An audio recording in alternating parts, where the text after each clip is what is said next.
तो आज हम लर्निंग थियरीज यानी सीखने के सिद्धांतों की दुनिया में एक गहरी पड़ताल करने वाले हैं। हाँ, ये थियोरीज इस बात को समझने की कोशिश करती हैं कि हम और खासकर बच्चे नई जानकारी कैसे हासिल करते हैं बिल्कुल, दुनिया को कैसे समझते हैं और हमारा व्यवहार वो कैसे बदलता है। और यूजीसी नेट जैसे कम्पिटिटिव एग्जाम्स के नजरिए से देखें तो ये एक बहुत ही जरूरी विषय है। तो हम 3 बड़े स्कूल्स ऑफ थॉट पर फोकस करेंगे: बिहेवियरिज्म, कॉग्निटिविज्म और कंस्ट्रक्टिविज्म। और हम इनके की प्रोपोनेंट्स, उनके साल और जरूरी एक्सपेरिमेंट्स पर खास ध्यान देंगे, है ना? जी बिल्कुल, क्योंकि सवाल अक्सर वहीं से बनते हैं। बढ़िया। तो चलिए इसे परत दर परत समझते हैं। शुरुआत करते हैं उस थियरी से जो कहती है कि सीखना सिर्फ हमारे देखे जा सकने वाले व्यवहार का नतीजा है। बिहेवियरिज्म। हाँ, सबसे पहले बिहेवियरिज्म यानी व्यवहारवाद। इसका मूल मंत्र ये था कि दिमाग के अंदर क्या चल रहा है वो एक ब्लैक बॉक्स है, हम उसे देख नहीं सकते। तो उसे स्टडी करने का कोई फायदा नहीं। एग्जैक्टली। इसलिए इनका पूरा जोर था ऑब्जर्वेबल बिहेवियर पर, जिसे हम देख और माप सकते हैं।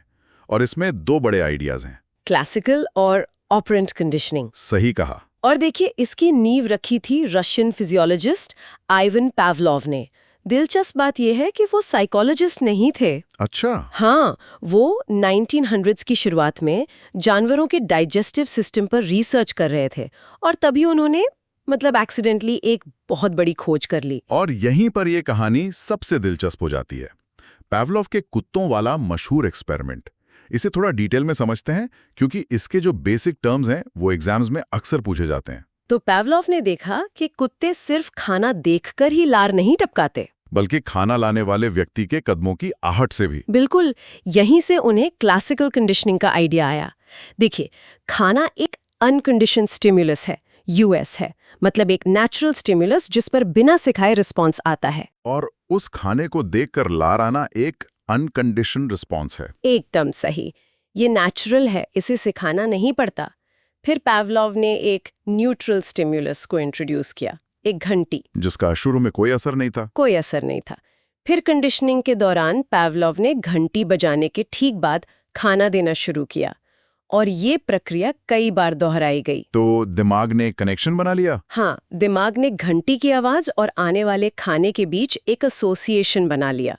अब नतीजा ये हुआ कि घंटी जो पहले न्यूट्रल थी वो एक कंडीशन्ड स्टिमुलस बन गई। और कुत्ते सिर्फ घंटी की आवाज सुनकर ही लार टपकाने लगे, भले ही खाना ना दिया जाए। ये एक सीखा हुआ रिस्पॉन्स था, जिसे कंडीशन रिस्पॉन्स कहते हैं। तो ये तो जानवरों पर था। क्या इंसानों में भी डर या खुशी जैसी भावनाओं को इसी तरह कंडीशन किया जा सकता है? हाँ, और इसका सबसे चर्चित और कह सकते हैं कि सबसे विवादास्पद उदाहरण दिया जॉन बी वॉटसन ने। बिहेवियरिज्म के जनक? हाँ जी, 1920 में उन्होंने रोज़ली रेनर के साथ मिलकर लिटिल एल्बर्ट एक्सपेरिमेंट किया। ये वही एक्सपेरिमेंट है ना जिसमें एक छोटे बच्चे को जानबूझकर डराया गया था? हाँ, वही। एक 9 महीने का बच्चा था एल्बर्ट, जिसे एक सफेद चूहा दिखाया गया। वो उसे बिल्कुल नहीं डरा। ओके। फिर जब भी एल्बर्ट चूहे को छूने की कोशिश करता, उसके ठीक पीछे एक हथौड़े से जोर की डरावनी आवाज की जाती, जिससे बच्चा डर कर रोने लगता। हाँ, जो कि एक अनकंडीशन्ड रिस्पॉन्स यूआर था। कुछ ही प्रयासों के बाद एल्बर्ट सिर्फ सफेद चूहे सीएस को देखकर ही डरने लगा, सीआर। और मुझे लगता है ये डर सिर्फ चूहे तक ही सीमित नहीं रहा होगा। आपने बिल्कुल सही पकड़ा। एल्बर्ट का ये डर दूसरी सफेद रोएदार चीजों तक भी फैल गया, जैसे खरगोश या यहाँ तक कि रुई के गोलों तक भी। इस प्रक्रिया को जनरलाइजेशन कहते हैं। जाहिर है ये एक्सपेरिमेंट आज के एथिकल स्टैंडर्ड्स पर बिल्कुल खरा नहीं उतरता। बिल्कुल नहीं, लेकिन इसने ये साबित कर दिया कि क्लासिकल कंडीशनिंग इंसानों की भावनाओं पर कितना गहरा असर डाल सकती है। तो पावलोव और वॉटसन ने हमारे इनवॉलंटरी मतलब अनैच्छिक प्रतिक्रियाओं की बात की, लेकिन हमारे रोजमर्रा के ज्यादातर काम तो वॉलंटरी होते हैं। सोचे समझे। बहुत अच्छा सवाल है। और यहीं पर बीएफ स्किनर का काम सामने आता है, जो बिहेवियरिज्म का दूसरा बड़ा पिलर है, ऑपरेंट कंडीशनिंग। ये क्लासिकल कंडीशनिंग से कैसे अलग है? पावलोव की थ्योरी ऑटोमेटिक बिहेवियर्स पर थी, जबकि स्किनर की थ्योरी वॉलंटरी बिहेवियर्स पर फोकस करती है। स्किनर का काम E.L. थॉर्नडाइक के लॉ ऑफ इफेक्ट पर आधारित था। लॉ ऑफ इफेक्ट मतलब जिन व्यवहारों के नतीजे अच्छे होते हैं उनके दोबारा होने की संभावना बढ़ जाती है। प्रिसाइजली। और इसे स्टडी करने के लिए स्किनर ने स्किनर बॉक्स का इस्तेमाल किया। हाँ, मैंने इसके बारे में पढ़ा है। उस बॉक्स में एक भूखा चूहा या कबूतर होता था। जब वो गलती से एक लीवर दबाता तो उसे खाने का एक दाना मिलता। एक रिवॉर्ड। हाँ, एक रिवॉर्ड। धीरे धीरे जानवर सीख गया कि लिवर दबाने से एक अच्छा नतीजा मिलता है और वो जानबूझकर यानी वॉलंटेरिली लिवर दबाने लगा। तो इन सब बातों का निचोड़ यह है कि व्यवहार को उसके अंजाम या कॉन्सिक्वेंसेस से कंट्रोल किया जा सकता है। एकदम सही। स्किनर ने इसी आधार पर 4 मुख्य कॉन्सेप्ट्स दिए। पहला है पॉजिटिव रीइंफोर्समेंट, यानी कुछ अच्छा देकर व्यवहार को बढ़ावा देना, जैसे बच्चे के अच्छे मार्क्स आने पर उसकी तारीफ करना। बिल्कुल। सोशल मीडिया का हर लाइक एक पॉजिटिव रीइंफोर्समेंट ही तो है। अच्छा पॉइंट है। और दूसरा है नेगेटिव रीइंफोर्समेंट, जहां किसी बुरी चीज को हटाकर व्यवहार को बढ़ावा दिया जाता है। जैसे सिर दर्द होने पर दवा खाना ताकि दर्द खत्म हो जाए। लोग अक्सर इसे पनिशमेंट से कंफ्यूज कर देते हैं। हाँ, ये एक आम गलती है। रीइंफोर्समेंट हमेशा व्यवहार को बढ़ाता है। अब आते हैं पनिशमेंट पर, जिसका मकसद व्यवहार को कम करना है। इसमें भी 2 तरह हैं। जी। पॉजिटिव पनिशमेंट का मतलब है कुछ बुरा देकर किसी व्यवहार को कम करना, जैसे गलती करने पर डांट पड़ना। और नेगेटिव पनिशमेंट का मतलब है किसी अच्छी चीज को हटाकर व्यवहार को कम करना, जैसे बच्चे के बदमाशी करने पर उसका टीवी देखना बंद कर देना। बिल्कुल। ये चारों कॉन्सेप्ट्स आज भी साइकोलॉजी और एजुकेशन में बहुत इस्तेमाल होते हैं। और हमें एल्बर्ट बंडूरा की सोशल लर्निंग थ्योरी को भी नहीं भूलना चाहिए, जो 1977 में आई थी। सही कहा। बंडूरा ने एक तरह से बिहेवियरिज्म और कॉग्निटिविज्म के बीच एक पुल बनाया। उन्होंने कहा कि हम सिर्फ डायरेक्ट एक्सपीरियंस से नहीं सीखते, बल्कि दूसरों को देखकर भी सीखते हैं। हाँ, इसे ऑब्जर्वेशनल लर्निंग या मॉडलिंग कहते हैं। उनका बोबो डॉल एक्सपेरिमेंट बहुत प्रसिद्ध है, जिसमें बच्चों ने बड़ों को एक गुड़िया के साथ आक्रामक व्यवहार करते देखा और फिर खुद भी वैसा ही करने लगे। उन्होंने विकेरियस रीइंफोर्समेंट का कॉन्सेप्ट भी दिया, मतलब किसी और को इनाम या सजा पाते देखना। तो बिहेवियरिज्म ने सीखने की प्रक्रिया को बाहरी व्यवहार तक सीमित रखा। लेकिन जाहिर है हमारे दिमाग के अंदर भी तो बहुत कुछ चलता है। क्या इसी वजह से साइकोलॉजी में एक नए नजरिए की जरूरत महसूस हुई? बिल्कुल। 1950s के बाद साइकोलॉजी में एक कॉग्निटिव रेवोल्यूशन आया। अब फोकस उस ब्लैक बॉक्स के अंदर गया। मतलब अब मेंटल प्रोसेसेस पर ध्यान दिया जाने लगा, सोचना, याद रखना, प्रॉब्लम सॉल्विंग। हाँ, कॉग्निटिविज्म मानता है कि लर्नर एक एक्टिव प्रोसेसर है, पैसिव रिसीवर नहीं। यहाँ दिमाग की तुलना एक कंप्यूटर से की गई, जो इन्फॉर्मेशन को एनकोड, स्टोर और रिट्रीव करता है। और इस फील्ड में सबसे बड़ा नाम आता है स्विस साइकोलॉजिस्ट जीन पियाजे का। हाँ, पियाजे ने बच्चों के कॉग्निटिव डेवलपमेंट पर बहुत गहरा काम किया है। उनके कुछ कोर कॉन्सेप्ट्स हैं, जैसे स्कीमा, एसिमिलेशन और अकोमोडेशन। चलिए इन्हें समझते हैं। स्कीमा क्या है? स्कीमा ज्ञान के बेसिक बिल्डिंग ब्लॉक्स हैं। ये हमारे दिमाग में दुनिया के बारे में बने हुए खाके या मेंटल फ्रेमवर्क्स की तरह हैं। जैसे एक बच्चे के दिमाग में जानवर का एक स्कीमा हो सकता है। बिल्कुल। अब जब हम नई जानकारी को अपने मौजूदा स्कीमाज में फिट करते हैं, तो उसे असिमिलेशन या आत्मसातकरण कहते हैं। जैसे अगर उस बच्चे ने सिर्फ कुत्ते देखे हैं, तो वो एक बिल्ली को देखकर भी उसके 4 पैर और पूंछ की वजह से उसे डॉगी कह सकता है। बहुत बढ़िया उदाहरण है। लेकिन जब बच्चे को समझाया जाता है कि ये डॉगी नहीं, किट्टी है, तो उसे अपने स्कीमा को बदलना पड़ता है। अच्छा। नई जानकारी के लिए अपने मौजूदा खाके को बदलने या एक नया खाका बनाने की इस प्रक्रिया को अकोमोडेशन या समायोजन कहते हैं। और इन दोनों के बीच बैलेंस बनाने की कोशिश को इक्विलिब्रेशन या संतुलन कहते हैं। और यही हमारे कॉग्निटिव ग्रोथ को ड्राइव करती है। और इसी ग्रोथ के आधार पर पियाजेट ने कॉग्निटिव डेवलपमेंट की 4 स्टेजेस भी दी थी, जो एक फिक्स्ड ऑर्डर में आती हैं। हाँ, पहली है सेंसरी मोटर स्टेज, जन्म से 2 साल तक।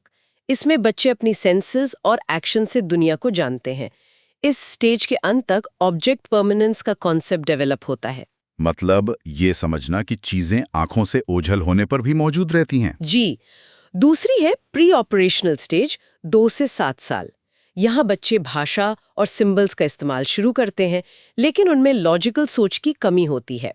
वे ईगोसेंट्रिक होते हैं। यानी सिर्फ अपना पर्सपेक्टिव ही समझ पाते हैं। सही। इसके बाद 7 से 11 साल तक कॉन्क्रीट ऑपरेशनल स्टेज आती है। इसमें बच्चे कॉन्क्रीट चीजों के बारे में लॉजिकली सोचना शुरू कर देते हैं। हाँ, वे कंजर्वेशन का आइडिया समझते हैं। जैसे एक चौड़े ग्लास के पानी को लंबे ग्लास में डालने पर भी पानी की मात्रा उतनी ही रहती है, ये वो समझ जाते हैं। और आखिर में 11 साल के बाद फॉर्मल ऑपरेशनल स्टेज आती है, जिसमें एब्स्ट्रैक्ट और हाइपोथेटिकल सोच विकसित होती है।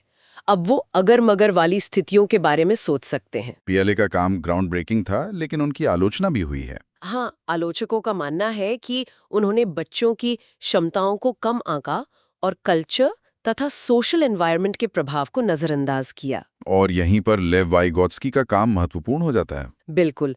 रशियन साइकोलॉजिस्ट लेव वाइगोत्स्की ने सीखने में सामाजिक और सांस्कृतिक संदर्भ पर बहुत जोर दिया।